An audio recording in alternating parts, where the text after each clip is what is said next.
Stray Friend by Arosophy. Chapter 1 on Intuition. Izuku was once more on his way home from another very much depressing school day. He was still the crookless loser that he always was, after all. Kachan and his classmates made that, again, very clear, which was when he noticed a strangely dirty teenager gasping for air in one of the alleyways. "Hey there," Izuku greeted unsure. The teenager flinched as if he hadn't noticed Izuku approaching, before letting out a breath of relief at seeing that it was just Izuku. Are you okay?" Izuku inquired hesitantly. The teenager looked at him confused. "You have blood on your shirt," Izuku pointed out. That made the teenager look down at his shirt, and his eyes widened, before strangely enough hugging his chest and taking a step backwards. His Japanese sounded very strange. "It's your blood? Is your wound still open? Mom said they could get infected. I don't know if I have..." Izuku paused his ranting, that almost turned into mumbling when the teenager flinched again, by his little act of getting his backpack off his back. "Slow, please."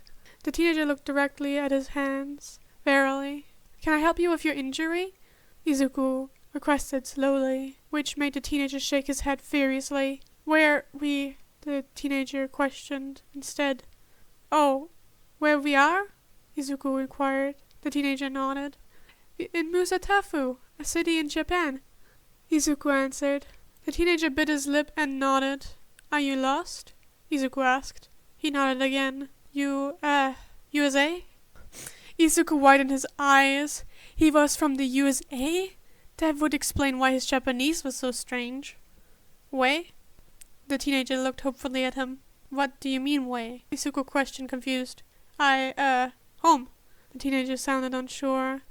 And when he noticed Izuku's confusion, his worries only got bigger.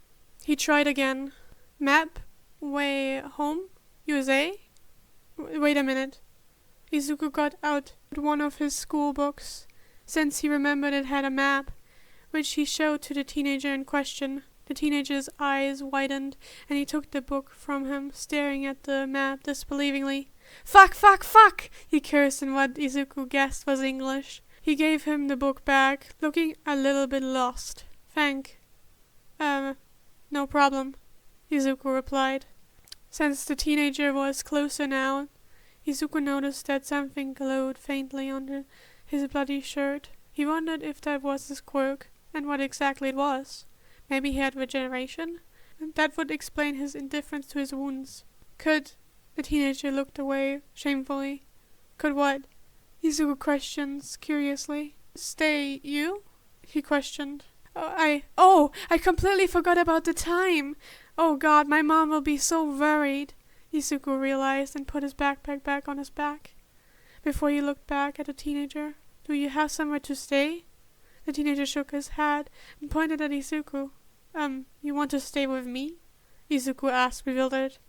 Why though? He was just a useless loser, that with a dream that was almost impossible for someone like him. The teenager nodded in agreement. "I don't know if my mom would be okay with that," Izuku admitted uncomfortably. "She already did 2 different jobs to provide for them." "Can't hide." The teenager smiled shyly. "Okay, fine.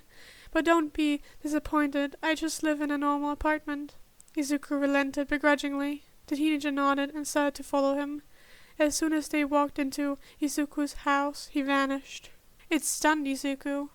But before he could question if he was still there, his mom came to the entrance and greeted him worriedly. "Izuku! Everything okay?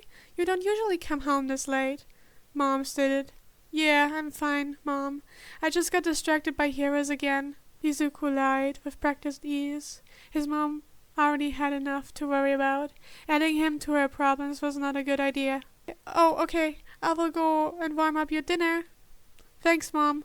Izuku smiled after her as she left, and then noticed that the teenager that he really needed to get the name of was visible again. "What's your name?" Izuku inquired, quietly, so his mom wouldn't overhear. "Danny, you?" He answered. "I'm Midoriya Izuku. Nice to meet you." Izuku smiled. Izuku left Danny in his room with some of his own clothes and promised he would sneak some food to him later, while he went to make sure his mom wasn't suspicious. To be honest, he doesn't really know why he let Danny stay with him.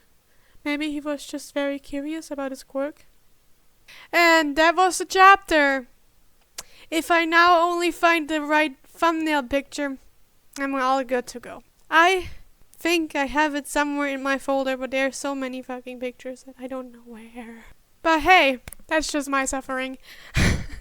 If you like this video, leave a like. If you like my videos in general, feel free to subscribe. And if you want to get notified, there's a bell. I do Podfic commissions. And this fic, for example, you can commission to continue earlier than whenever I plan. And because at the moment I would like to balance how many fics of myself, like of how many of my own fics are on my channel. And that's why I will not continue these few first chapters for a while until Sleep Deprived Adventures is over. It's like the first part is like 31 chapters, so it will take a while. So if you want either Curious Nightmare or this to continue earlier, then you can commission me. Infos about Podfic commissions you can find in my channel description. Otherwise, enjoy the rest of your time and see you next time.